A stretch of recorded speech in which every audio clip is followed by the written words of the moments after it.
tarde, meus queridos. Iniciando aí mais um FIB.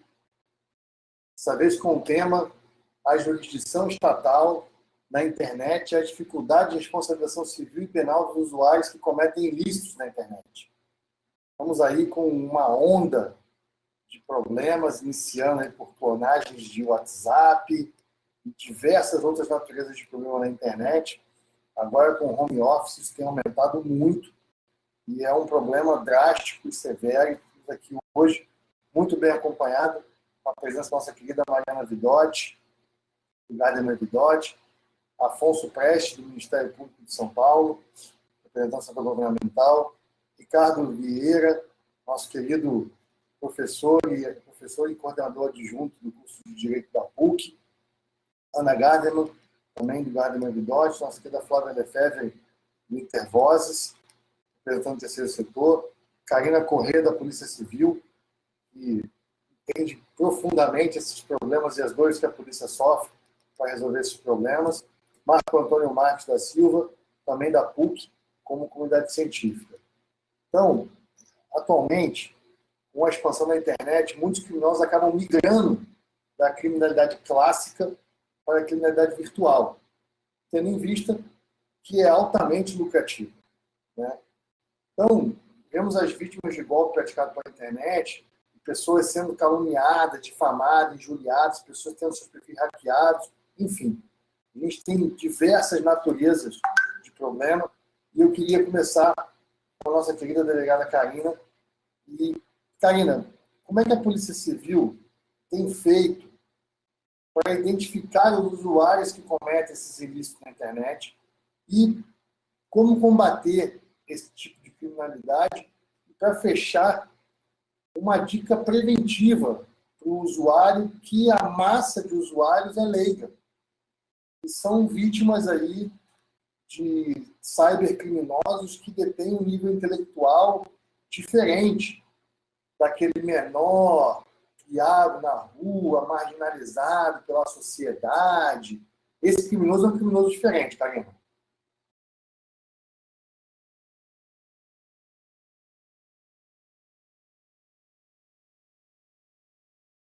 Karina? Boa tarde a todos. Bom, em relação a esse tema, que parabenizo, né, a propositura e o convite, agradeço. O que eu tenho a falar, né, em relação à Polícia Civil do Estado do Pará? O que ela tem feito no enfrentamento dessa criminalidade cibernética? Então, eu sou delegada de Polícia Civil aqui no Pará, e desde quando eu entrei na polícia, a polícia ela já tinha uma iniciativa muito importante nesse sentido, que era uma divisão de prevenção e repressão a crimes tecnológicos, que na época eram poucas unidades no Brasil. Começou com uma delegacia, depois foi para uma divisão. Então, hoje nós temos essa divisão que foi elevada à diretoria. Então, nós temos uma ampla estrutura, tá, voltada para o enfrentamento especializado dessa modalidade criminosa. Então, a Polícia Civil, um dos cartões de visita dela é realmente essa unidade especializada que existe desde 2008, né, quando começou com delegacia, na época da Beatriz, dando início, né, trazendo esses termos, levando à população o surgimento desses crimes e fazendo o atendimento dessa demanda. Então, a Polícia Civil, em termos de enfrentamento especializado, porque é um enfrentamento especializado, tem trabalhado em algumas frentes. Uma é a capacidade técnica e o aperfeiçoamento dos policiais civis. Então, temos buscado capacitar os policiais civis que têm o perfil para esse tipo de investigação. E também buscamos, porque já há um corpo de servidores que atuam nessa área, e buscamos o aperfeiçoamento. Aliado a isso, também temos nos debruçado a questão da pesquisa científica para dar suporte às políticas implementadas, seja pela gestão, seja a unidade operacional. Uma frente muito forte, não só da questão pesada. Karina, vou te interromper. Trazer novos policiais para essa área. Então, para vocês terem uma ideia, no curso de formação já há uma disciplina aos novos policiais sobre investigação de crimes cibernéticos. Então, o novo policial que ingressa na instituição, ele já vai ter noção e por ali já é possível a gente identificar possíveis policiais com perfis para atuar na diretoria especializada. Já falei sobre a estrutura e a tecnologia que ainda buscamos, mas realmente hoje nós já estamos bem avançados comparados a outros estados e também buscamos uma outra frente, buscamos a cooperação entre empresas e instituições, porque realmente o enfrentamento, embora a polícia esteja aí chefiando, mas nós realmente precisamos. Não sei se dá para me ouvir bem. Então, a capacitação técnica é uma frente muito forte. A estrutura também, com a adoção de uma diretoria especializada, né? Só que tem um detalhe. Também, desde a época da criação da DPRCT, que era a Divisão de Prevenção e Repressão a Crimes Tecnológicos, havia uma preocupação com a prevenção também como uma medida de enfrentamento. Hoje, existe um termo muito utilizado, que é o cyber hygiene, que é a higiene cibernética. Então, é quando se busca conscientização acerca dessas... O que se observa? Que quanto mais a população está preocupada e conhece as ameaças, ela é menos tendente a ser uma vítima potencial de crimes cibernéticos. Então, essa parte também da prevenção, ela não pode ser esquecida. Ela tem uma atuação com projetos voltados para comunidades, para escolas, para empresas, tendo em vista que muitas empresas são vítimas de muitas fraudes por meio cibernético. Então, essa parte da prevenção, ela é fundamental na questão do enfrentamento do crime cibernético, não somente a repressão. E aí, você me perguntou também como combater esse tipo de criminalidade. Então, naquela época, que a delegada Beatriz encabeçou a questão do enfrentamento da criminalidade cibernética, ela sempre dizia que era importante também atuar na prevenção. Então, ela já estabelecia a questão dessas palestras, dessas instruções para as comunidades. E aí, eu pensando, porque são várias questões que envolvem os desafios desse enfrentamento, e aí, conversando com ela, que eu busquei uma visão global de tudo, tendo em vista a característica transnacional do crime cibernético. Então, conversando com ela, eu pedi o ponto de vista dela em relação ao combate, qual seria o caminho para esse combate de crimes cibernéticos no mundo, tendo em vista que ela tem uma visão global, foi delegada de polícia, teve uma atuação local, atuou na Interpol e hoje lidera a inteligência cibernética de um banco em Singapura. Então, eu busquei esse argumento de autoridade e vou destacar para vocês o que foi apontado, que é super interessante. Ela diz que o sistema de enfrentamento aos crimes cibernéticos tem que ter os enfoques preventivos e repressivos bem alinhados, para evitar que o crime continue expandindo e fazendo novas vítimas. Esse é o caminho, no meu ponto de vista. Concordo plenamente. Isso já era adotado desde a criação da unidade aqui, continua sendo adotado. Hoje temos a frente da Diretoria de Enfrentamento a Cinéticos de estadual, e realmente essa dupla repressão e prevenção, ela é o que eu percebo, o grande caminho para se buscar não erradicar, mas enfrentar de uma forma especializada e também diminuir a ocorrência de crimes cibernéticos. Então, é isso que eu tenho a contribuir em relação à atuação da Polícia Judiciária aqui no estado do Pará. Muito obrigada. Obrigado, Karina. Foi bastante esclarecedor. Daqui a pouco a gente volta. Fica tranquilo que as perguntas estão focando aqui.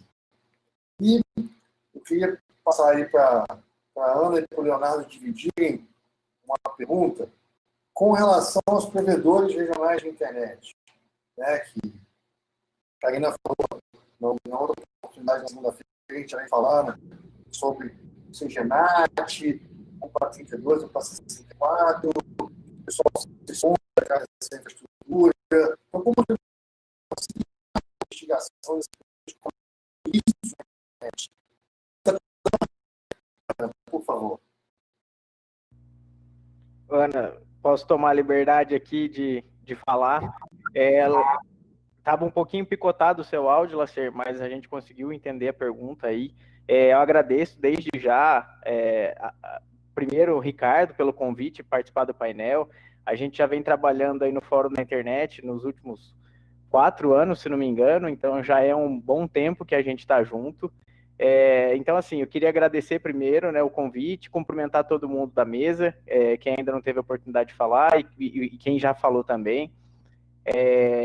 Realmente é um tema muito importante da gente discutir. Eu sei que às vezes a gente acaba pegando algumas nuances muito pequenas, mas é aqui que a gente consegue nos ajudar, por isso que esse debate é multidisciplinar, então eu acho muito glorioso a gente estar aqui para discutir isso. E depois da minha fala, mais para frente, numa próxima rodada, eu gostaria que a Ana também me complementasse, porque ela tem muito contato com esse setor, com essas demandas do setor empresarial. Então, o que eu acho que é o mais importante da gente falar aqui agora é que, primeiro, me apresentar. Para quem não me conhece, eu sou o Leonardo, eu trabalho na Solintel. A Solintel é uma empresa que atende os pequenos provedores de internet do Brasil inteiro. Então, hoje a gente atende ali praticamente 2.000 provedores. Então, a gente tem bastante know-how e a gente acompanha bastante essa movimentação e a dificuldade, inclusive, do provedor de auxiliar nas investigações, que isso a gente vai falar daqui a pouquinho, mas em virtude de alguns requisitos técnicos ali no provedor que dificultam todo esse cenário. Então, eu acho que, assim, foi muito pertinente o que a doutora Karina trouxe, eu acho que agregou demais nessa nossa discussão, e a gente, né, vai abordando isso durante o nosso debate, mas respondendo especificamente a pergunta, como que, de fato, os provedores poderiam auxiliar nas investigações, né? Como que a gente poderia encurtar o caminho que a polícia percorre até chegar nesse agressor, quais seriam os mecanismos que a gente tem hoje em mãos. Eu acho que o primeiro deles, e o mais importante aí, vamos chamar assim, seria o provedor cumprir o que está ali no Marco Civil da Internet. O Marco Civil da Internet já traz, na letra dali, muito bem escrita ali, todos os passos que ele tem para fazer a guarda dos registros, dos acessos, dos logs. Então, o provedor tem que ter esse cuidado, tem que armazenar pelo tempo adequado. Então, eu acho que esse é um primeiro ponto, né, da gente ter isso de fácil acesso em caso de uma investigação. Mas, além disso, e é o que a gente sempre discute, né, professor Lacier e Karina, a gente sempre discute, é a questão do esgotamento do IPv4. Então, hoje, os provedores têm essa dificuldade técnica do esgotamento do IPv4, que isso quer dizer, bem resumidamente, que a gente atribui um IP para vários usuários da internet, e não só um IP por pessoa, que seria o adequado. Então, no momento de uma investigação, que a doutora Karina pede lá, quem estava logado nesse IP nessa hora, nesse time zone e tal. o provedor vai e despenca 500 caras que estavam conectados lá. Então, isso dificulta muito a investigação, acaba deixando a investigação mais morosa ainda, né? Então, esse cenário decorre em virtude do esgotamento do IP, porque o provedor não tem outra saída, a não ser investir muito para que ele migre a sua base toda de IPv4 para IPv6. Se ele conseguir fazer isso, esse seria um cenário, respondendo a pergunta lá em cima, então acho que seria esse um cenário muito adequado, ele conseguir implementar o IPv6 para cada usuário, que assim ele consegue identificar o agressor exatamente na hora que for requisitado pela autoridade competente. Mas para isso também, como eu já disse lá atrás, além dele conseguir identificar, ele tem que ter o registro lá da pessoa que cometeu aquele crime naquele momento e tal. Então eu acho que a gente tem esses dois caminhos a percorrer, mas para o pequeno provedor de internet, que são a maioria do mercado hoje, se a gente for pegar em números de acesso, né, 60% dos acessos já são de pequenos provedores, eles acabam tendo uma dificuldade de recurso financeiro para a implementação do IPv6 e para outros quesitos técnicos que eles precisam mexer. Então, eu acho que falta esse incentivo, faltam se aplicar verbas, o governo destinar verbas, às vezes, para algumas outras coisas, ou facilitar o acesso ao crédito, alguma coisa assim, tá? Então, eu acho que se a gente conseguisse, cada um, mexer um pouquinho ali, eu acho que a gente chegaria no ideal, que seria esse universo aí. Beleza? Lacer, eu acho que foi isso. Daqui a pouco a gente volta a debater, então.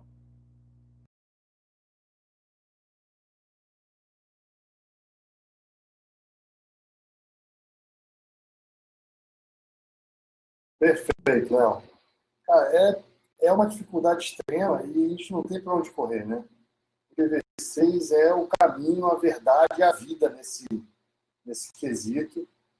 Não tem muitas alternativas nesse momento. Então, eu não queria perder o gancho da Ana. Ana, compacta. Pedir para uma dama ser compacta, eu sei que é complicado, mas compacta. Bom, boa tarde a todos. Eu sou Ana Geidemann, sou sócia no escritório Geidemann Vidoti Advogados. Quero, antes de mais nada, embora o pedido seja para que eu seja compacta, mas não posso deixar de fazer os agradecimentos pertinentes aí, especialmente ao Ricardo, pelo convite, e a todos os meus amigos que estão presentes aqui nessa live. A minha complementação, realmente, o que nós estamos acompanhando é que os provedores fazem tudo que está ao alcance deles para ter esse controle do usuário que estava conectado naquele momento, no momento da ocorrência do crime. Mas eu quero ir além na minha participação aqui, não pensando só sobre a questão do controle das possibilidades que o provedor ou o empresário em si tem para se proteger, mas para trazer uma reflexão para o debate, que são as consequências da responsabilização civil para a empresa, né? O que a gente sabe hoje é que realmente nós somos vítimas de uma modalidade de crimes virtuais.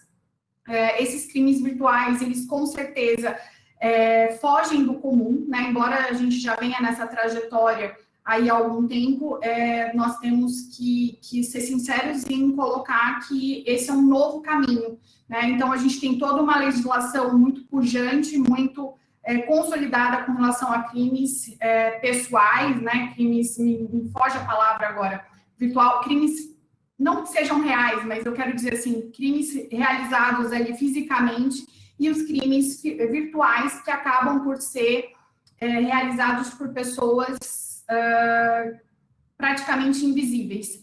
E o que a gente acompanha no setor empresarial é uma responsabilização muito grande das empresas no âmbito da responsabilidade civil, né? Então, essa questão da segurança, a começar aí pelo provedor, pelo pequeno provedor, mas passando por todos os tipos de empresas, elas estão tem que investir muito em segurança, justamente porque a gente não tem uma legislação e nenhum corpo suficientemente especializado para investigação de crimes virtuais. O que a gente vê um anseio das academias de polícia, enfim, da Polícia Federal, da Polícia Civil como um todo, em se especializar, mas a gente sabe que ainda não existe uma formação e muito menos uma posição do Estado e dos legisladores competentes para formar núcleos especializados em crimes virtuais. Então, eu quero trazer para o debate, além das pontuações que o doutor Leonardo já colocou aqui para a gente,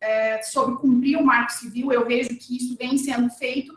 Entretanto, quais são os caminhos que a gente pode seguir aí para diminuir a responsabilização civil dos empresários que acabam ficando onerados aí pela implementação de programas de segurança em suas empresas e depois ainda são responsabilizados. Muito obrigada, espero que eu tenha sido sucinta o suficiente, Lacier. Maravilhosa, foi um espetáculo, entendeu? Porque é um assunto complexo, principalmente para o operador de pequena infraestrutura, né? Ele acaba sofrendo um pouquinho mais, e aí nossa querida Flávia Lefebvre, ex-conselheira do CGI, representante do terceiro setor, sempre maravilhosa com as palavras, como é vista a dificuldade de identificação desse usuário, Flávia? Bom, antes de tudo, boa tarde a todas e todos. Obrigada, Ricardo, pelo convite, pela organização, pelo convite. E um prazer estar com todos vocês aqui mais uma vez, né? Eu queria, já que a doutora Karina já fez uma colocação bem específica, o Léo e a Ana também, a respeito dos provedores, queria dar uma tomada mais genérica e chegar em pontos, em problemas que têm acontecido recentemente e que foram já parar no Supremo Tribunal Federal, que dizem respeito a esses problemas que a gente enfrenta de jurisdição, né? A gente sabe que jurisdição e limites territoriais são dois conceitos intrinsecamente ligados, né? Especialmente por conta das legislações, das constituições que a gente tem nos países, das leis de cada país. Então, a princípio, são questões fáceis de resolver. Entretanto, quando a gente fala da internet, né, a gente está falando de algo que acontece num plano transfronteiriço, sem fronteiras, de redes e que termina, né, por estressar esses conceitos de jurisdição. A gente está falando de pessoas que estão conectadas, pessoas que estão se comunicando em países completamente diferentes, com legislações diferentes, com culturas diferentes. Então, aquilo que é uma das grandes qualidades da internet, que é possibilitar, né, a ampliação dos processos de comunicação, ao mesmo tempo, quando você fala de crimes, de ilícitos, de responsabilidade, isso se torna um desafio. E essas tensões, elas aumentam muito quando a gente considera que a maioria da comunicação, o grosso da comunicação hoje, acontece em plataformas que são transnacionais e que são monopólios transnacionais, monopólios planetários. Então, a gente está falando, quando a gente fala, por exemplo, do YouTube, né? Quando a gente fala do Facebook, quando a gente fala do WhatsApp e do Instagram, que são as principais plataformas onde a comunicação se opera, acontece, né? A gente vê, então, que quando a gente fala Facebook, a gente está falando de 2,7 bilhões de usuários no planeta. Você pensa no continente africano, você tem 1 bilhão e 600 milhões de pessoas, ou seja, você tem mais que o dobro do continente, quase o dobro do continente africano, só na plataforma do Facebook, e são números parecidos quando você pensa no Google, YouTube, etc., tudo concentrado em 2 grupos econômicos, basicamente, aí você pensa em outras empresas, Apple, Amazon, etc., né? Então, esses desafios têm levado a que muitos países se unam em iniciativas como a Internet Jurisdiction Policy Network, da qual o CGI participa. São mais de 50 países que já há mais de 4 anos vêm se encontrando e debatendo com uma participação ampla de governos, né, e sociedade civil, uma participação multissetorial, mas tem o esforço do governo, do Ministério Público, para encontrar as soluções para tudo isso. Agora, independentemente disso, e considerando casos concretos que têm acontecido aqui, dificuldades que têm acontecido aqui no Brasil, é importante a gente lembrar que essas empresas, ainda que elas sejam americanas, né, americanas não, americanas nós também somos, né? Ainda que elas sejam estadunidenses, né? Elas atuam aqui no Brasil e pelo artigo 170 da Constituição Federal, pelo Código de Defesa do Consumidor, porque o que elas fazem aqui é prestar serviço, e já há precedentes no Superior Tribunal de Justiça, acórdão da ministra Nancy Andrighi, dizendo que a relação que se mantém com essas empresas é uma relação de consumo, elas devem estar submetidas à legislação brasileira. O Marco Civil da Internet diz a mesma coisa, né? Ambas as leis têm disposições expressas e impõem a responsabilidade a todos os fornecedores que atuem no mercado brasileiro. Então, quero lembrar que no artigo 11 do Marco Civil da Internet, e o parágrafo 2º, especificamente, está expresso o seguinte: em qualquer operação de coleta, armazenamento, guarda e tratamento de registro de dados pessoais ou de comunicações por provedores de conexão de aplicações de internet, em que pelo menos um desses atos ocorra em território nacional, deverão ser obrigatoriamente respeitados a legislação brasileira e os direitos à privacidade, à proteção dos dados pessoais, ao sigilo das comunicações privadas e dos registros, mesmo que as atividades sejam realizadas por pessoa jurídica sediada no exterior, desde que oferte serviço ao público brasileiro ou pelo menos uma integrante do mesmo grupo econômico possua estabelecimento no Brasil. Ou seja, ambas as leis também indicam que na aplicação dos seus dispositivos devem se respeitar os tratados internacionais, né? Devidamente internalizados pelos processos legislativos. É o caso, por exemplo, do Decreto 3.810 de 2001, que internalizou o Acordo de Assistência Judiciária em Matéria Penal, o MLAT, né? O Mutual Legal Assistance Treaty. É certo que, mesmo havendo acordo devidamente assinado entre os países, há discussões a respeito da aplicabilidade de seus termos por conta das previsões que estão previstas no Marco Civil da Internet. Por isso, já há a ação declaratória de constitucionalidade número 51, questionando o cabimento, requerendo, foi a CESPRO, né, a Associação de Empresas de Tecnologia que entrou com essa ação declaratória de constitucionalidade, reclamando que que se respeite, por conta daqueles bloqueios de WhatsApp em decisões judiciais, que se respeite o MLAT, porque foi internalizado por uma decisão, por um decreto legislativo. Agora, esses conflitos todos, né, eles não param. Eu quero trazer aqui o inquérito 4781 do Distrito Federal, no Supremo Tribunal Federal, instaurado pelo ministro Alexandre de Moraes, em que, para apurar, né, as fake news e os ataques feitos ao Supremo, né, por usuários da internet, e que ele determinou que suspendessem conteúdos e contas e páginas de determinados usuários, e o Twitter e o Facebook inicialmente resistiram a cumprir a decisão judicial, dizendo que a decisão do STF estaria extrapolando as previsões legais e que não haveria um respeito aos limites de jurisdição.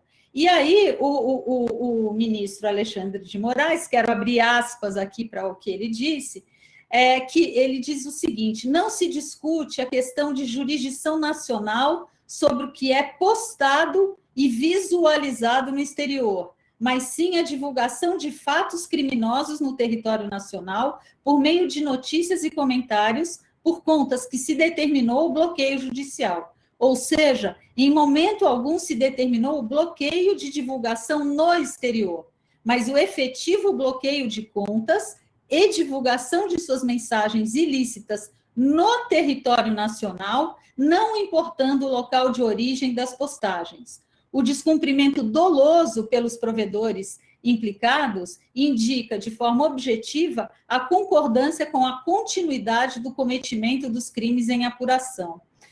Eu entendo que a decisão do ministro Alexandre de Moraes, nesse caso, está corretíssima, na medida em que ele deixou claro que os efeitos da sua decisão incidem para usuários com acesso à internet por IPs localizados aqui no Brasil. E isso é plenamente possível de ser feito pelas empresas, sendo que os sistemas e as tecnologias utilizadas pelo Facebook, no caso, são aptos a fazer esse recorte, essa identificação. Portanto, a resistência das empresas, nesse caso, me parece ilegal e injustificada, né? A gente precisa dar consequência ao que está previsto expressamente no Código de Defesa do Consumidor, no Marco Civil da Internet. Ninguém aqui quer desrespeitar o EMILAT, muito pelo contrário, mas a gente precisa definir esses limites. E com relação a acesso, saindo desse caso específico, que eu achei que a discussão foi importante, né, para a gente discutir essa resistência das empresas em cumprirem a legislação aqui no Brasil, eu queria passar para complementar o que o Léo disse com relação ao acesso de dados de usuários da internet, né, das aplicações e de acesso à internet, nos termos do que está previsto no Marco Civil da Internet, no artigo 13, né, quando trata de registros de conexão e determina o prazo de 1 ano de guarda desses dados, e no artigo 15 para a guarda de registros de aplicações e prevê o prazo de 6 meses. Queria lembrar o seguinte, ainda que nesses dois dispositivos exista um limite legal para a guarda desses dados, esses mesmos dispositivos, 13 e 15 do Marco Civil da Internet, nos seus parágrafos, deixam muito claro que com uma ordem judicial, utilizando-se o poder de cautela, tanto do Ministério Público, de ir lá pedir para o provedor, olha, por favor, guarda isso aí por mais tempo enquanto eu vou no judiciário, pegar uma autorização para que seja guardado por mais tempo, o juiz pode determinar a guarda por mais tempo e nós entendemos ser extremamente importante que o acesso aos dados se dê com respaldo numa ordem judicial. Quero lembrar também que há exceção, também no próprio Marco Civil da Internet, que para dados cadastrais se dispensa a dispensa expressa da necessidade de ordem judicial, mas para outros dados de registro de conexão e registros a aplicações, é necessário, o Ministério Público e as autoridades administrativas podem chegar para o provedor, pedir para eles guardarem, vão buscar o respaldo da ordem judicial, e a ordem judicial pode ampliar o espectro de guarda, inclusive, com base no poder de cautela do juiz. Então, eu acho que a gente tem bastante respaldo para fazer valer a jurisdição no Brasil, e acho que a gente precisava investir mais também em que o judiciário se aprofundasse nessas questões, porque muitas vezes o judiciário excede, mas muitas vezes o judiciário também não vai até onde poderia ir. Então, eu acho que falta a gente implementar a cultura. Quero lembrar que o Comitê Gestor da Internet no Brasil tem um GT, né, que trata do relacionamento com o Poder Judiciário, e então eu acho que o CGI tem trabalhado nesse sentido, promovido seminários, promovido debates, feito materiais, publicado materiais, e a gente precisa aprofundar a cultura do que sejam todos os direitos que estão previstos no Marco Civil da Internet. Fico por aqui e me coloco à disposição para qualquer pergunta depois. Muito obrigada. Perfeito, Flávio. Foi profundamente esclarecedor e na medida. E agora, deixei o Alfonso Prestes para o meio da palestra, porque, como Procurador de Justiça do Ministério Público de São Paulo, como é que o Ministério Público vê esse tipo de criminalidade? Uma pergunta que eu sempre quis fazer. Você já teve alguma dificuldade em processar algum cybercriminoso? Vamos lá. Boa tarde a todos. Muito obrigado pelo convite. Agradeço enormemente, em especial ao Ricardo, que fez esse convite. Mais uma vez, é muito bom ver o doutor Marco Antônio aqui conosco, meu eterno professor, meu eterno desembargador do Tribunal de Justiça do Estado de São Paulo. Rendo minhas homenagens a todos. Esse assunto é um assunto bastante complicado. Eu queria ter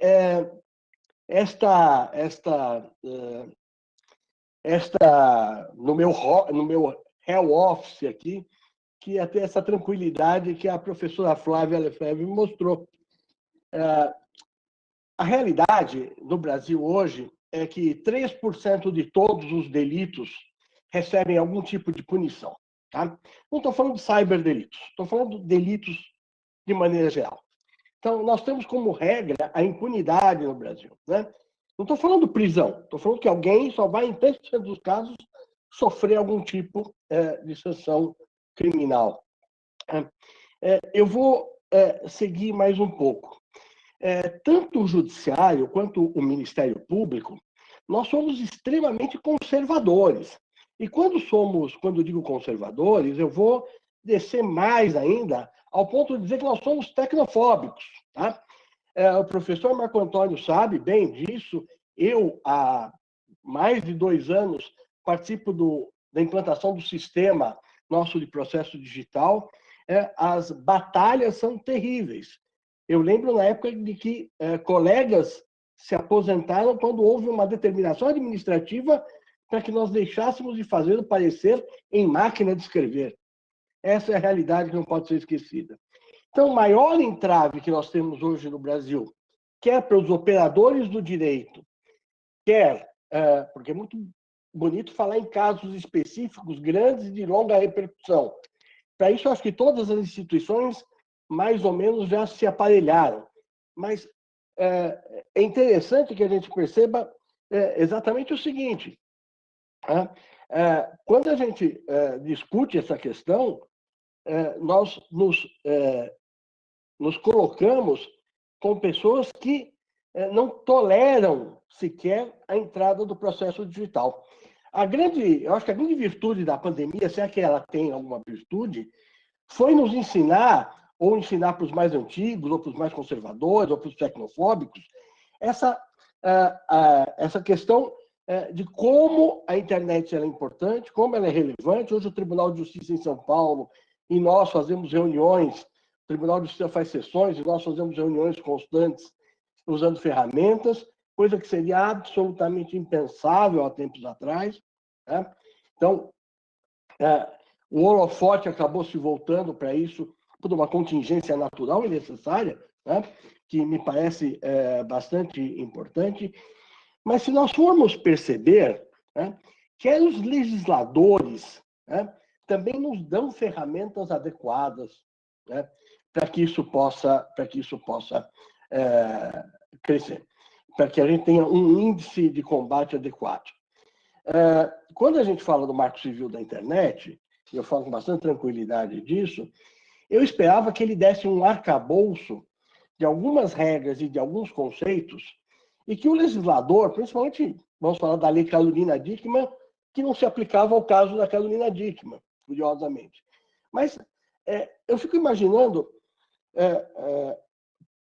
a dificuldade que nós temos hoje em caracterizar os tipos penais incriminadores, em grande parte, porque nós não temos esse arcabouço de normas que tragam conceitos.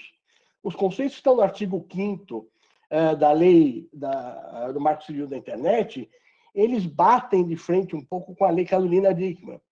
o que é um problema quando se fala em responsabilização criminal. Tá? Mas eu desço mais ainda nessa questão do conservadorismo. Conversar com um bacharel em direito, conversar com a grande maioria de juízes e promotores que aprenderam com o professor Marco Antônio lá na academia, e eu tive essa honra, né, que direito, território, jurisdição e soberania eram conceitos absolutos e que encontravam exceções muito pequenas na questão dos tratados internacionais, quando a minha lei alcançava uma lei fora, um fato ocorrido fora do país. Tá? É muito difícil hoje, né, a gente passar para esta geração que trabalha com cyberdelitos, né, uma visão diferente dessa. A realidade é a seguinte: quando se fala em cyberdelitos, nós falamos em internet como ferramenta para a prática de crimes, crimes absolutamente comuns ou crimes específicos, mas nós falamos também em cyberespaço, em cyberdelitos enquanto espaço, a internet enquanto um espaço, enquanto um locus. E esse locus, ele ultrapassa completamente as fronteiras. E ele desafia os poderes políticos. Esse é um problema enorme, que eu acho que todos nós enfrentamos. Né? O Ministério Público do Estado de São Paulo, a grande maioria dele, enfrenta enormes dificuldades para conseguir debelar essas questões. A polícia em São Paulo, ao contrário da polícia lá do Pará, ela escolheu uma formatação em que os crimes econômicos ficam com uma delegacia especializada, junto ao DEIC, que é a Delegacia de Investigações sobre o Crime Organizado. Mas outras e outros nichos vão para o DHPP, quando se fala em pedofilia, enfim. Mas a grande realidade é que, quando isso cai para o promotor comum, nós temos um problema. Isso é enxergado como uma bomba. Por quê? Nós dependemos quase tudo de autorização judicial. Os pequenos provedores dificilmente acabam nos mandando as informações que nós precisamos. A grande realidade é essa. Né? Tanto assim que no Ministério Público do Estado de São Paulo, nós já buscamos, por meio de inquérito civil e ação civil pública, a responsabilização de provedor que tenha feito uso nocivo do seu serviço, que sabia do uso nocivo e continuava a admiti-lo. Né? Então, essas questões, para mim, são muito vivas, são muito preocupantes. Então, para o promotor de justiça, de maneira geral, quando chega um cyberdelito, seja ele internet forma, seja ele internet espaço, os problemas são dramáticos. O que eleva a muito, muito menos do que 3% a eficiência na punição desses crimes. E pior, quando eu falo uma eficiência menor do que 3%, o que isso significa? Que eu tenho uma cifra oculta que sequer chega às autoridades. Porque a pessoa sabe que não vai acontecer absolutamente nada com aquele fato. Isso é desesperador. Eu trabalho bastante com inclusão social, gosto de assuntos mais novos, mas, enfim, isso é absolutamente desafiador. A pessoa sabe que não vai acontecer nada. Pelo contrário, ela vai ter transtornos de trabalho com isso. Os bons casos, os casos importantes, que deveriam ser paradigma e padrão para todos os outros, são quando envolvem pessoas importantes, né? E eu já tive a oportunidade de trabalhar em alguns deles, e que são casos curiosos. Parece que nós estamos num processo de outro país, com uma outra jurisdição, com outro arcabouço e recursos do Ministério Público e do Judiciário. É bem verdade que isso se diga. Tá?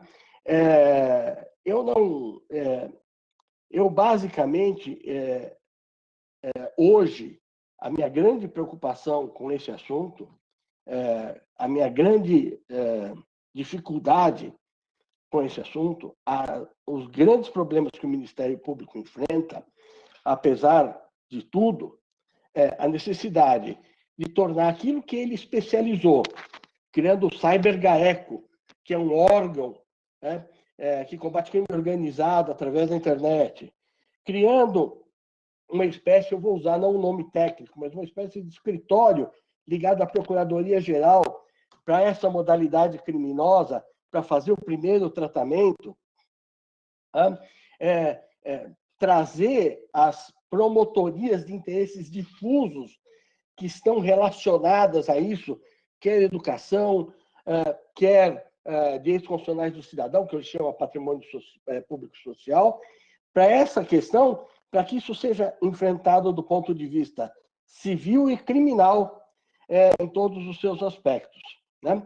Mas as grandes dificuldades hoje do operador do direito, falo com 30 anos de Ministério Público, tenho trabalhado na primeira instância, segunda instância, sempre no crime, falo com tranquilidade o seguinte: em primeiro lugar, nós temos uma deficiência legislativa enorme. Nós precisamos, em assuntos muito novos ou em assuntos muito específicos, como drogas, por exemplo, nós temos toda uma legislação paralela que nos dá suporte para a aplicação da lei, que não vai dizer que aquele fato é atípico, né? Nós precisamos normas penais em branco que nos ajudem e uma tipificação mais consentânea com as necessidades que nós temos hoje dos crimes cometidos pela e na internet, né? Eu digo mais uma vez, lugar e ferramenta, né? Em segundo lugar, nós precisamos efetivamente que os operadores do direito, promotores, juízes, delegados de polícia, de maneira geral, que estão acostumados aos crimes cruentos, é isso que nós fazemos todos os dias, que eles sejam capacitados cultural, né, e efetivamente não só cultural, mas capacitados para lidar com conceitos, para essas novas formas de criminalidade, para essas novas formas de lesão à antijuridicidade, ao ordenamento jurídico como um todo. Essa capacitação ela é fundamental. Sem ela, nós continuaremos com índices baixíssimos e a internet continuará sendo no Brasil terra de ninguém, que é a grande impressão que todos têm hoje, né? E, por fim, eu queria trazer aqui uma preocupação que o Ministério Público tem aos montes, né? Nós temos ainda a Dark Web, né? E temos a Deep Web. São duas questões gravíssimas para aqueles que trabalham, para as instituições que trabalham, não só no sistema de repressão penal, né? Mas também no sistema judiciário como um todo. Não há corpo qualificado, e se eu chegasse hoje e perguntasse para os meus 300 pares procuradores de justiça quantos teriam conforto para falar sobre Deep Web ou Dark Web, né? Nenhum deles se sentiria confortável. Aliás, nenhum deles se sentiria confortável em definir o que é um IP. Nenhum deles se sentiria confortável esta capacitação cultural da nova demanda que surge, né? O direito trabalha por décadas, né? Mas a velocidade da informação é cada dia maior. Essa necessidade de capacitação cultural, né, e doutrinária para combater esses crimes e combater os ilícitos outros decorrentes do mau uso disso, ela é fundamental. Então, eu não consigo olhar esse fenômeno de uma outra forma, senão por este momento, senão por este ponto de vista, né? Acho as decisões paradigmáticas como essa do ministro Alexandre de Moraes extremamente importantes, mas elas não vêm no dia a dia, elas não vêm nos casos pequenos, né? Dificilmente eles chegam a esse grau de jurisdição e com uma declaração dessa natureza, né? Então, essas são, na verdade, as preocupações que eu teria para trazer, agradecendo desde já a paciência de todos e tem me permitido colocar essas ponderações. Muito obrigado. Perfeito, mestre. Foi bastante profundo, porque é uma curiosidade que a gente tem, porque estão nas entranhas da lei, né? Nas entranhas da operação legal. E queria passar a bola para o nosso querido Ricardo. Como a comunidade científica tem abordado a jurisdição transnacional de questões relativas à internet? Boa tarde a todos. Eu vou inverter. Primeiro vai o professor Marco Antônio falar e aí depois eu entro. Pode ser? Sem problemas. Professor Marco Antônio, como a comunidade científica enxerga essa criminalidade do ciberespaço? Bom, em primeiro lugar, eu começo agradecendo o convite na pessoa do Ricardo Vieira de Souza e do Lacer Elias. É uma honra estar aqui com todos. Agradeço as palavras e elogios do meu estimado amigo, professor também universitário e procurador de justiça Alfonso Prestes e todos aqui presentes. É uma honra. Esse tema, claro, é um tema que eu diria multifacetado, não é um tema jurídico, atenção. Aliás, eu diria que talvez seja uma das pontas, né? Aí a gente está dentro de um tema da multidisciplinariedade, eu poderia até além dizer da transdisciplinariedade. Quando a gente começa a pensar nesse tipo de tema, a primeira coisa que me vem à cabeça é a história da educação digital. E quando a gente fala em educação digital, as pessoas pensam que é aprender a mexer no computador. Não, isso qualquer um aprende, você faz qualquer cursinho. É comportamento, ética, moral, como respeitar o outro. Por quê? Vejam, nós começamos com o bullying, o cyberbullying, e disso vai para o discurso do ódio, vai para fake news, ou seja, a educação digital seria quase que um código de comportamento, como se portar na internet, nas redes sociais, porque as pessoas acham, e eu às vezes quando eu falo desse tema, eu trago sempre um slide de um gladiador, literalmente um gladiador romano, que a gente olha essa figura e parece que isso acabou. Mentira, as pessoas continuam matando, só que em vida, como diria Miguel Torga, um grande escritor português. Na verdade, mata as pessoas em vida, matando reputações, famílias, empresas. Então, a primeira coisa que me vem à cabeça é a gente pensar o que é uma educação digital. Porque se se deixa a pessoa fazer tudo, e aí, pegando o gancho do Alfonso Prestes, um território, uma terra sem lei, não é. As pessoas acham que é. Para alguns pode até ser, penso eu, não por muito tempo, mas acham que sim.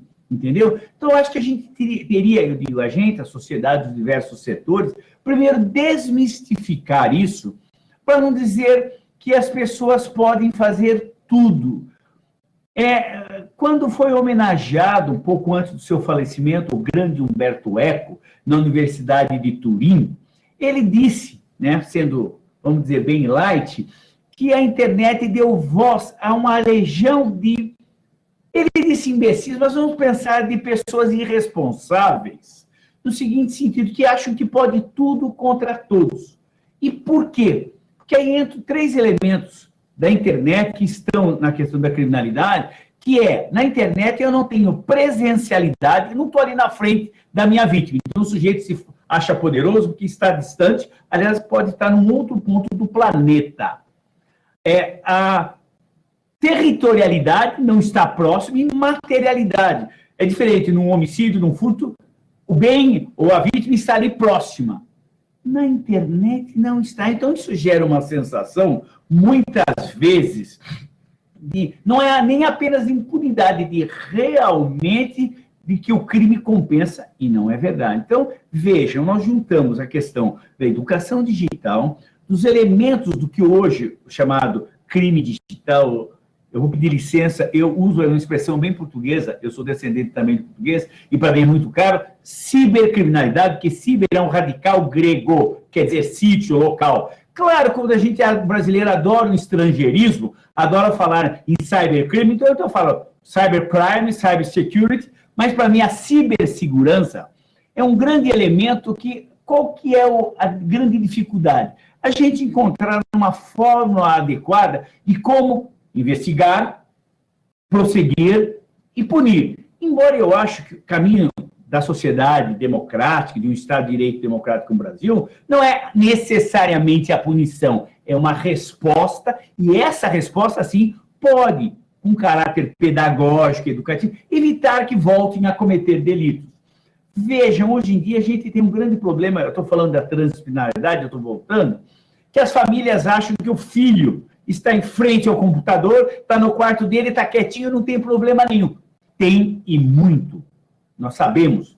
Eu posso dizer de pequenas coisas, desde que ele vai fazer compras na internet sem autorização dos pais, quando a pedofilia, outras situações, até tráfico de drogas. Nem vou entrar na discussão da Deep e da Dark Web. Mas vejam, à primeira vista, a gente vive uma sociedade de risco. Indiscutível. Só que esse risco sempre existiu. Não é que, não, a internet trouxe risco. História. Ela só potencializou. A globalização e, por sua vez, a internet, potencializou riscos com o quê? Com o avanço científico, tecnológico, populacional. Qual era o risco de alguém ser atropelado na Avenida Paulista, aqui em São Paulo? Na década do século XVIII, quase nenhum, só passava carro de boi. Qual é o risco de hoje em dia? Mesmo passando na faixa de pedestre aberto para ele, tem o risco de ser atropelado, e muitas vezes o é. Então, vejam, a sociedade de risco sempre aconteceu e foi potencializado com isso. A questão do marco civil da internet, eu também concordo com o Alfonso, não trouxe elementos, instrumentos, pelo menos para a área penal. Para a área civil, eu sempre gosto de lembrar o artigo 7º, né, que dispõe que o acesso à internet é essencial ao exercício da cidadania e assegura os direitos. Eu acho que isso talvez seja quase que uma espinha dorsal do Marco Civil da Internet, o artigo 7º, onde dá a estrutura de cidadania e os direitos que são assegurados ao usuário. Então, é muito interessante que quando a gente fala desse tema, eu gostaria de lembrar, no tocante aos chamados crimes cibernéticos, sejam eles próprios ou impróprios, que o que se visa proteger? Confidencialidade, integridade e disponibilidade do sistema. Eu vou pedir licença para discordar, não discordar, mas pelo menos fazer um porém aí com a professora Flávia e com o Alfonso Preste, que é o seguinte: esse inquérito do Supremo, para mim, é um monstro jurídico, com o devido respeito. Estou falando academicamente. Porque pensem comigo, como é que a própria vítima, ela pode investigar, ela determina providências, ela dá medidas e depois ela vai julgar? Olha, na época, Torquemada sairia ruborizado dessa situação. O judiciário é um garante da democracia. Para isso existe a polícia, para isso existe o Ministério Público, órgãos competentes, eficazes, inclusive previstos na Constituição. Mas, para não dizer que não falei de flores, só para lembrar disso daí. Nós temos um vácuo legislativo? Eu não tenho dúvidas quanto a um vácuo legislativo no que diz respeito à resposta penal. Atenção, eu não quero falar necessariamente somente em punição, mas resposta penal, um efeito pedagógico, que eu diria não é nem a coação, é a coerção, é o estado psicológico que faz com que a pessoa não vá cometer o crime, porque sabe que tem resposta. Se não tem resposta na internet, as pessoas imaginam ou podem pensar de forma enganosa ou enganada que não teria responsabilização nenhuma. Claro que a gente acaba trabalhando em âmbito internacional com a chamada Convenção de Budapeste, que dá elementos que eu não vou falar. O professor Ricardo Vieira de Souza, um especialista nessa área, a internacional, também pode falar a respeito, pode nos dar elementos para que a gente possa trabalhar nesse sentido. Mas o que eu penso é que tem que haver um entendimento na sociedade para que a gente não fique cada vez mais toda hora achando que o direito penal é a resposta para tudo. Eu tenho certeza que não é. Aliás, um grande professor, meu amigo, que eu tive a honra de fazer pós-doutoramento na Universidade de Coimbra, em 2004, José de Faria Costa, ele diz o seguinte: uma sociedade que quer ser democrática, liberal e justa, deve ter quanto menos direito. E aí ele fala, e quanto menos direito penal, melhor ainda. Porque a gente não pode ficar imaginando que todo problema deva ser resolvido com direito penal, com pena, com cadeia. Não, não, não. Com educação, com orientação. E a internet precisa, no meu sentir, realmente de uma regulamentação específica, isso precisa, não há questão. Vejam, O Regulamento Geral de Proteção de Dados entrou em vigor em maio de 2018 na Europa. Aqui no Brasil, na sexta-feira passada. Talvez a partir dessas regulamentações também, a gente possa construir o que eu tenho pensado nos últimos anos, que um direito administrativo sancionador é muito mais do que um direito penal simbólico, do terror, ou que não tenha eficácia. Então, talvez esse seja uma ideia de uma construção coletiva da sociedade, que a gente não precise ficar tolhendo, punindo ou criando a cada situação uma nova norma e, pior ainda, uma norma penal. Eram essas as minhas considerações. Eu queria agradecer mais uma vez o convite e cumprimentar a todos. Obrigado. Professor, extraí várias perguntas do que o senhor disse. Estou rezando aqui para dar tempo de fazer todas. E queria agradecer aí ao professor Marco Antônio, professor titular da PUC, e passar para o meu querido Ricardo com essa abordagem à jurisdição internacional de questões relativas à internet. Ricardo, como que está esse tópico? Boa tarde a todos. É sempre um prazer estar no Fórum da Internet. Eu gostaria de saudar os assessores do CGI, o Carlinhos Secone, o Marcelo Lobo e a Luísa Mesquita, que eles nos propiciam de estar aqui e auxiliar a gente a poder falar, trazer conhecimento, transmitir aí a todos um debate muito bom. Queria cumprimentar o Lacier Dias, que é conhecidamente aí um grande professor, trabalha na área do setor empresarial, com os pequenos provedores, é nosso professor convidado do curso de Direito Digital da PUC São Paulo. A Karina Figueiredo, da Polícia Civil do Estado do Pará, foi minha colega proponente aqui nesse painel, ao Alfonso Preste, procurador de Justiça do Estado de São Paulo, também meu eterno professor de Direito Penal, a Flávia Lefreve, que tem vasta experiência nesse debate multissetorial, conselheira do CGI, a Ana Gaderman, o Leonardo Reis, a Mariana Vidotti e ao professor Marco Antônio Marques da Silva, nosso titular da PUC, que também permite que a gente estude bastante esse tema nos bancos acadêmicos. Como foi dito, eu acho que eu quero trazer uns vieses a respeito da tecnologia e da internet. A internet ela tem que ser entendida, o fenômeno internet, como do ponto de vista tecnológico, sociológico e do direito, porque ela envolve as relações sociais, envolve a tecnologia e envolve as leis. E a gente precisa ver isso. Hoje, como se sabe, a gente pode se comunicar, falar com as pessoas de diversas partes do mundo. E hoje é muito fácil você se comunicar com alguém. Pode ter, por exemplo, nesse fórum, alguém nos vendo na Turquia, no Japão, nos Estados Unidos, enfim. E esse fato, essa união dos cabos submarinos, dizendo assim, que interligam a rede mundial de computadores, ela é reconhecida no Marco Civil da Internet em uma escala global. Ele fala da escala mundial da rede. Inclusive, rede essa que ultrapassa fronteiras. A gente pode visitar, agora com a pandemia, tiveram vários tours virtuais aí por museus e a gente não precisa sair de casa. Por falar em transfronteiriço, a gente tem que também falar da nossa Lei Geral de Proteção de Dados. E aí eu vou pegar num gancho que a Flávia falou, que os provedores alegaram nesse inquérito perante o STF que não iam cumprir a determinação do ministro Alexandre de Moraes porque fora do Brasil, porque extrapola a jurisdição.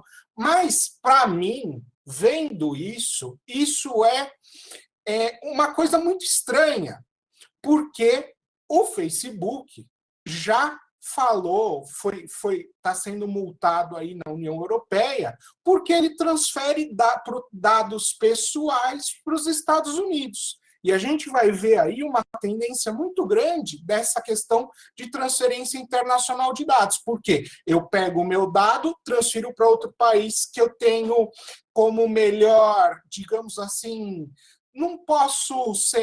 eu não preciso me submeter a uma legislação mais rígida. Isso está acontecendo na União Europeia e vai acontecer aqui. E é engraçado eles falarem que essa decisão do STF não podia ser acatada em âmbito mundial, só que eles mesmos utilizam a transferência internacional de dados pessoais. Então, é um negócio para a gente pensar. Além disso, pegando um paralelo também na nossa Lei Geral de Proteção de Dados Pessoais, ela prevê a transferência internacional de dados para setores públicos governamentais, órgãos públicos, com a finalidade de cooperação internacional.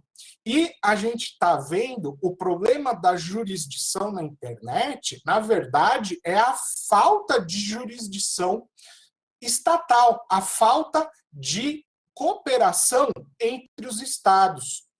Além disso, a gente precisa ter uma lei que internacionalize essas questões, que prevejam mecanismos de cooperação. O professor Marco Antônio citou a Convenção de Budapeste. É um importante instrumento, importantíssimo instrumento de cooperação.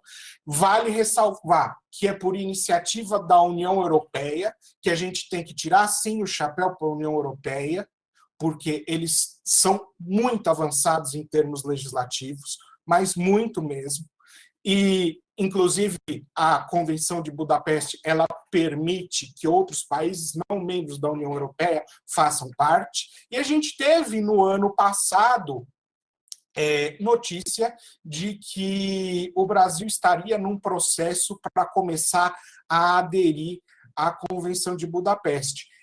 Eu coloco aqui que isso é um negócio, algo que a gente tem que trabalhar, porque vai ajudar a todos. Eu acho que a gente caminha para um objetivo comum.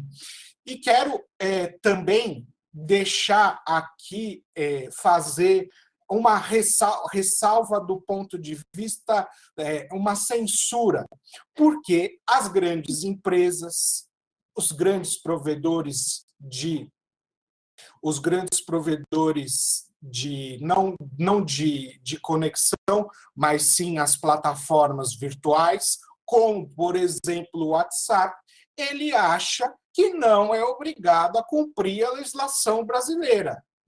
Ele tem escritório no Brasil, eles têm escritório no Brasil, ganham dinheiro aqui no Brasil, ainda mais agora em época de eleições, que é a época que eles mais ganham dinheiro, inclusive vai ter muita fake news esse ano. Eles acham que não precisam ser cumpridas as determinações judiciais. Se alguém pegar, e eu já faço um desafio aqui, se alguém tiver algum problema com o WhatsApp e ingressar no Poder Judiciário brasileiro, não vai conseguir ter acesso a essas informações, porque eles são relutantes em fornecer essas informações, falando que é uma empresa autônoma do grupo Facebook, que eles não têm ingerência sobre ela, e eles sabem o que eles fizeram? Eles colocaram o WhatsApp em Delaware. Delaware, por quem não sabe, é um estado norte-americano que é quase um paraíso fiscal, porque tem a tributação inferior a 0%, se encaixa numa resolução da Receita Federal, e eles estão lá só por questões meramente fiscais. E eles acham que estão acima de tudo e de todos, que eles não precisam cumprir as legislações brasileiras. E aí a gente cria um vínculo de impunidade, porque, que nem disse o doutor Alfonso, quando chega lá na ponta, a pessoa comum que teve um perfil clonado, que foi vítima de um estelionatário, que utilizou um WhatsApp para perpetrar esses golpes, não vai conseguir os dados porque o conglomerado Facebook acha que o WhatsApp é uma empresa à parte e que eles não estão obrigados a nada. Essa fala foi um pouco mais incisiva, mas só que é uma crítica, uma censura a não quererem cumprir a legislação brasileira. Adorei, cara. Maravilhoso. Precisamos que batam nessa tecla, né? E agora a gente tem o tempo um pouquinho mais achatado. Vou pedir para o pessoal ser mais... Pedir para o pessoal formado em Direito ser mais sintético é complexo, mas vamos fazer aquela força. Delegada Karina, temos uma pergunta aqui da internauta Franciele Pinheiro. Na fala do nosso querido Alfonso, ele colocou que desses 3% que consegue, depois eu vou pedir para o Alfonso dar uma complementada, né? Existe uma maioria de punições de pessoas pretas, pobres. Essa é a pergunta da Franciele, não foi o Alfonso que falou. Batalhas judiciais muito facilmente jogadas ao encerramento, até mesmo nos casos cibernéticos. A senhora tem indicadores diferentes desses 3% de punição? Ou é menos? É mais? Eu fiquei preocupado com esse 3% agora. A gente trabalha tanto para ajudar a polícia. Karina, com você.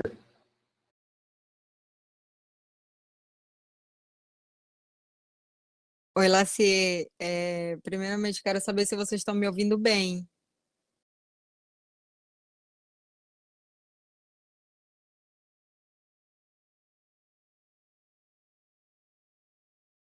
Sim, estamos ouvindo bem. Então, né? Tá. Eu não tenho o dado específico daqui do estado do Pará, tá? Mas o que eu posso dizer é o seguinte: eu acredito, também tem outro detalhe: a população de São Paulo ela é infinitamente maior do que a população do Pará, então, com certeza, o meu dado, com certeza, esse grau de resolutividade, né, de resposta, deve ser diferente. Mas, como ele até fez um comparativo, doutor Alfonso, que lá eles dividiram, né? E aqui não, aqui a gente tem uma divisão, hoje uma diretoria com várias divisões e várias delegacias. Então, tudo se concentra lá.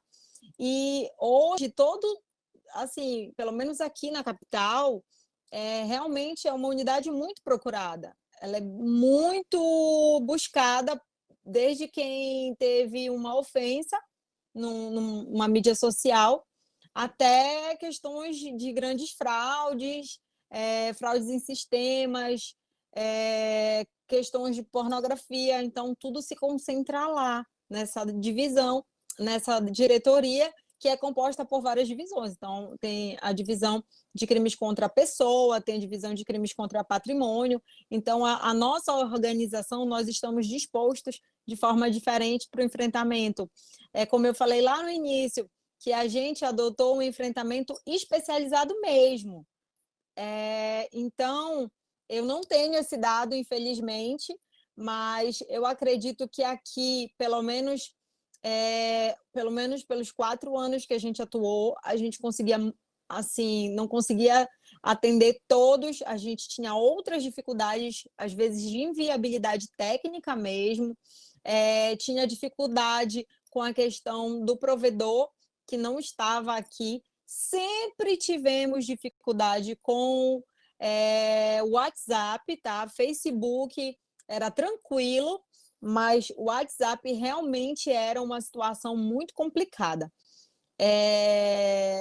Eu gostei muito, por isso que eu gostei muito da fala do Rick, porque realmente eu assino embaixo de tudo que ele falou. É uma coisa que a gente sente muito, essa dificuldade de retorno, né? E uma das coisas que eu acho que não só para a Polícia do Pará, mas para toda e qualquer polícia, até mesmo federal, a cooperação ela é fundamental na resolução dos crimes. Então, não adianta eu ter uma equipe capacitada, não adianta eu ter estrutura, mas se eu consigo atender as minhas representações judiciais, tenho sucesso, tenho uma decisão na mão, mas só que não consigo ter resposta do provedor mesmo com decisão.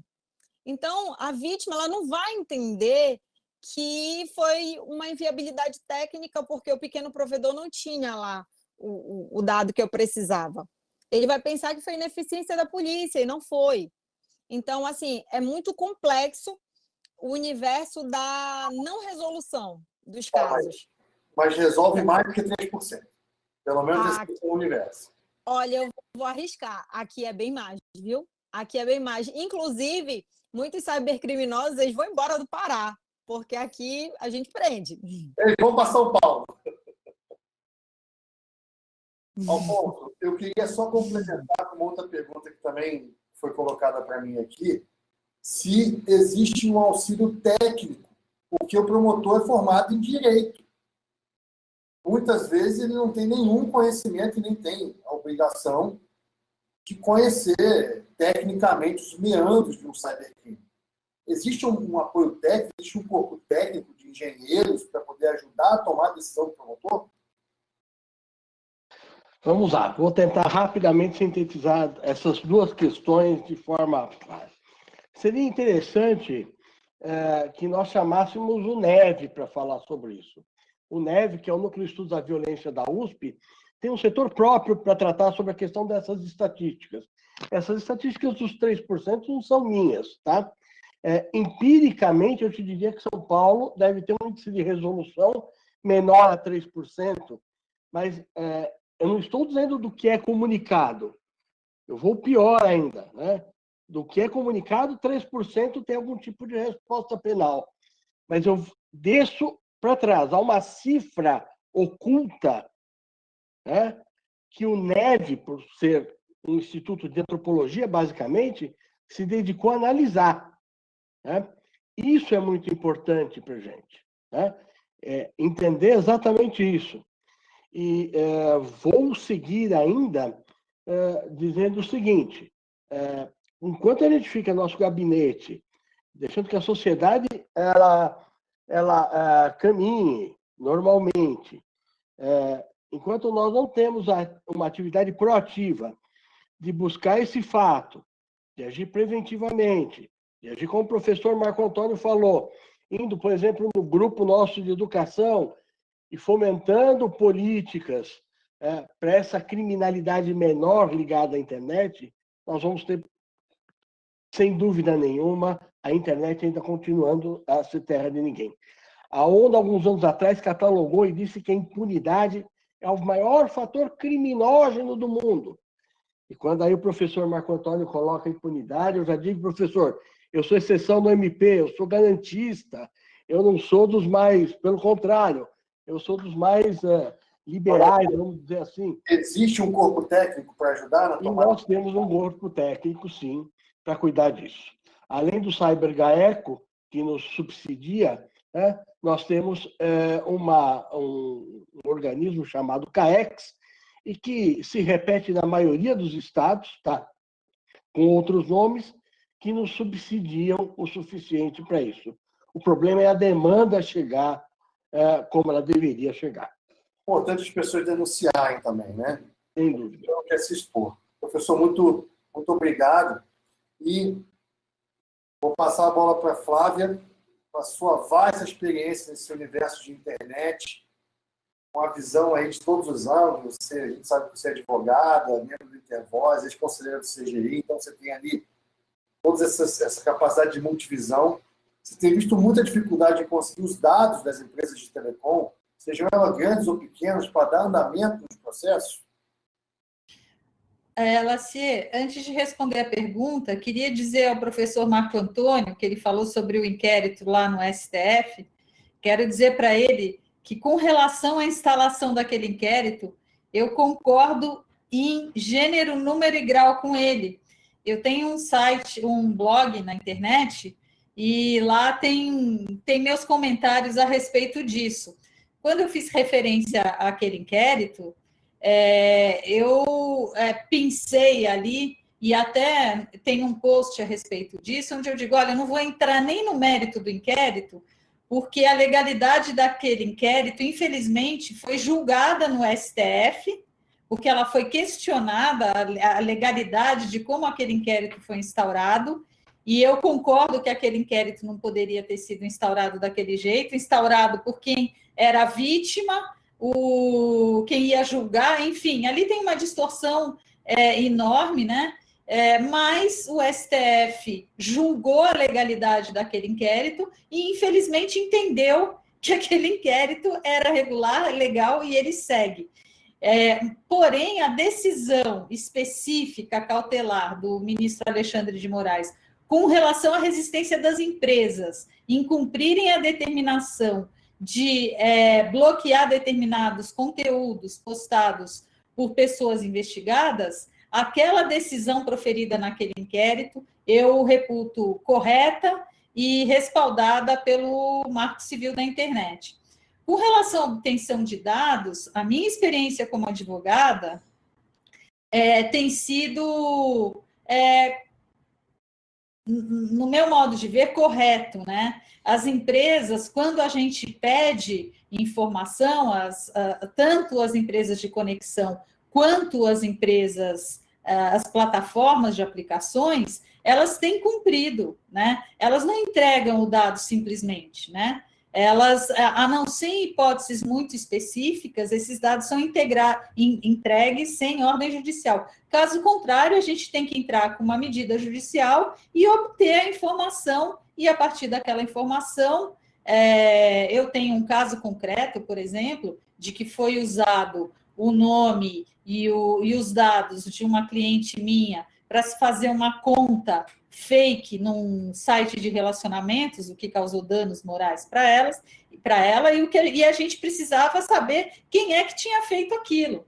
Então, a gente entrou na justiça, acionou os provedores, tanto de conexão quanto de aplicação, conseguimos o número de IP, endereço, tudo, e com base naquilo ajuizamos a ação de indenização.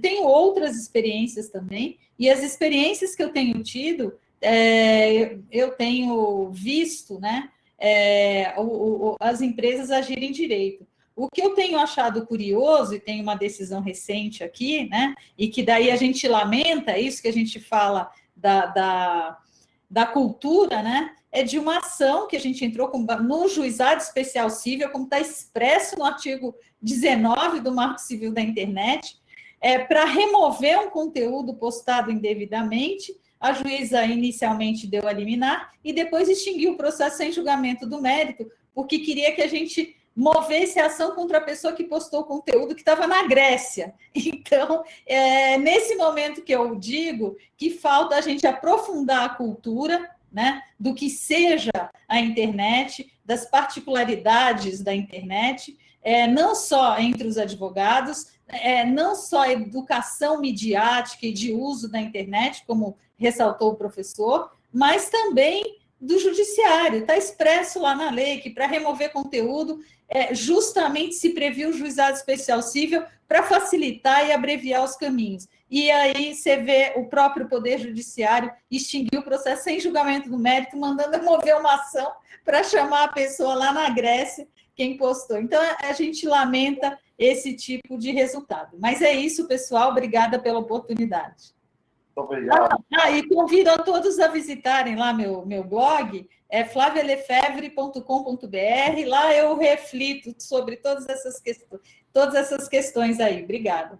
Vale a pena, eu acompanho bastante o blog da Flávia. E Leonardo e Ana, agora começando pela Ana. Como vocês enxergam esse ambiente de falta de educação digital que o professor passou tanto tempo? Bom, vou começar eu, Leonardo. Deixa eu completar a pergunta. Desculpa, ele cortou para mim. Esses argumentos podem ser usados para se defender em caso de processo? O provedor pode alegar ignorância simplesmente? Bom, gente, eu acho que esse tema é de extrema relevância e, com certeza, a educação é uma necessidade, né? Eu acredito que seja importante, sim, nós termos A gente pode usar esse argumento, sim, de ignorância ou de falta de conhecimento, mas com relação ao consumidor, né? Nós, enquanto provedores de empresa, o setor empresarial em si não pode alegar ignorância da lei. Então, o que a gente deve fazer é tentar seguir, tentar não. Como a Flávia bem colocou na primeira fala dela, estarmos aí muito voltados e atentados às determinações do Marco Civil da Internet, para contribuir para a investigação desses crimes, né, e eventualmente num processo a gente demonstrar que todas as medidas tomadas pelo provedor ou pelo empresário em si para identificar quem esteve navegando ou pela sua rede de acesso ou mesmo nas páginas de conteúdo, o empresário tomou todas as medidas necessárias. Eu acho que essa seria, assim, um bom argumento para uma defesa, e por isso estar regularizado e ter aí o auxílio de profissionais competentes para que você se atente à legislação pertinente é muito importante, né? Lembrando que a gente tem o Marco Civil, agora a gente tem a Lei Geral de Proteção de Dados, e que o cumprimento dessas obrigações, com certeza, promove e auxilia nesse processo de educação. Acho que nós, enquanto empresários, também temos que participar desse processo. Acho que é isso que a gente está fazendo aqui hoje, e que esse é um caminho que a gente está bem no comecinho, mas que é todo dia que a gente se faz caminhando aí. E, por fim, acho que essa é a minha contribuição. Muito obrigada.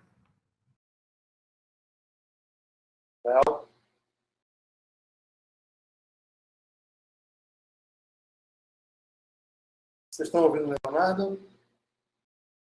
Estão me ouvindo agora? Sim. Maravilha. A Ana muito bem respondeu aí, acho que ela esgotou muito bem a pergunta, mas eu só queria complementar para dizer o seguinte, ela até mencionou isso, mas nós, como operadores da lei, já temos uma dificuldade muito grande de interpretação, né, de implementação dessa ou daquela regra.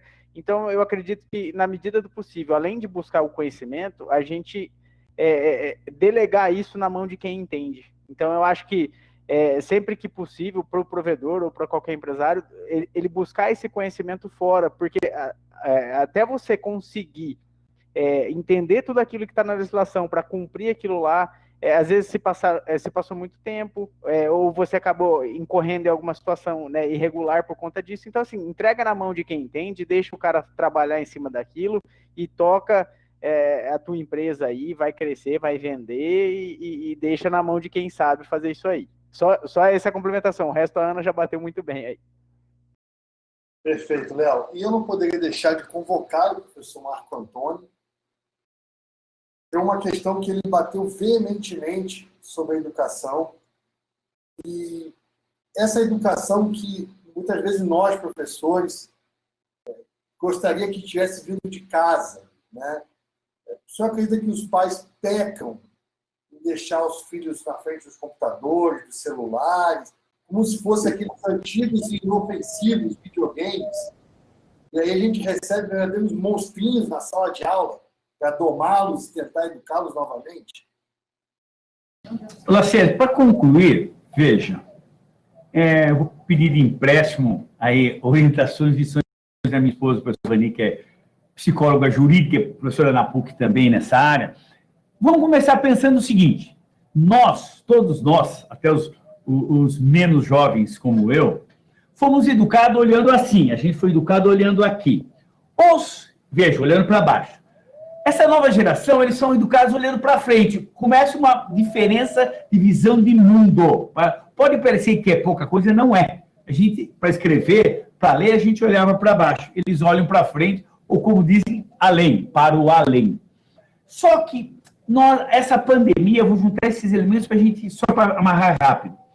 Até essa pandemia, os psicólogos, pedagogos, educadores, até diziam, olha, a gente tem que ter um certo limite com relação à participação das crianças no mundo virtual, no mundo digital. Veio a pandemia, jogou todo mundo de cara, de frente para o mundo digital, aula, escola. Olha, nós passamos a viver uma contradição. Então, a gente precisa buscar exatamente esse equilíbrio. Não é para proibir como até alguns estavam pensando, ou por hora, até um pouco tempo, mas também não é para soltar, para imaginar ou delegar a educação, o comportamento, não só das crianças, atenção, de todos. Eu costumo dizer, meu querido amigo Alfonso Prestes, o Ricardo um pouco mais novo, mas também, eu sou professor na PUC São Paulo há 38 anos. 38 na graduação, 26 no mestrado e doutorado. Eu costumo dizer, a minha grande dificuldade quando eu chegava em sala de aula era fazer o povo ficar quieto. Que eu estava conversando com o outro. Hoje, qual que é a dificuldade quando você chega fisicamente em sala de aula? Eles olharem para a gente, exatamente, Alfonso. Porque está todo mundo olhando para o celular, para o smartphone, para o notebook, para o iPad. Quer dizer, ninguém mais está olhando ao redor. Está olhando para si, quase que para o próprio umbigo. Será que isso ajuda na socialização, no comportamento, no desenvolvimento social, educacional, escolar? Então, talvez a gente buscaria, para encerrar, sabe aquela história, se o caminho do meio não for a santidade e o bom senso? É o que a gente está precisando na sociedade, nas famílias, na educação e nesse ciberespaço tão bom, inexorável, que não volta mais, mas, ao mesmo tempo, ainda desconhecido, se não de nós, de muitos, eu diria até de mim, porque o todo que nós temos que saber dos algoritmos, da verdadeira inteligência artificial e tudo que está por vir, Lacerda, eu sei que é um estudioso do 5G, etc. Quer dizer, nós estamos tateando esse futuro, que já não é mais futuro, já é realidade. Obrigado e cumprimento a todos mais uma vez. Maravilhoso, professor. Muito, muito obrigado. E queria aí fazer uma recomendação, vai ter o QR Code de avaliação, já que a gente está se aproximando aí no final do nosso FIB 10, e por isso pedimos para que vocês avaliem, quem está nos assistindo, o evento através do QR Code que será exibido no final da tela no término dessa atividade. Basta se apontar o celular lá com a câmera e abrir o QR Code para poder fazer a sua votação, expressar o que você achou desse nosso evento. E, Ricardo, meu querido, gostaria que você, para a gente não estourar mais o nosso tempo, você fizesse uma finalização, agradecer a Mariana Vidotti, que participou ativamente com a gente, mas não está com o rostinho aqui, junto conosco, agradecer o pessoal do Link, agradecer o Ricardo pelo convite maravilhoso, um grande amigo. Ricardo, está com você a responsabilidade de fazer o encerramento, médico. Que honra! Vamos lá.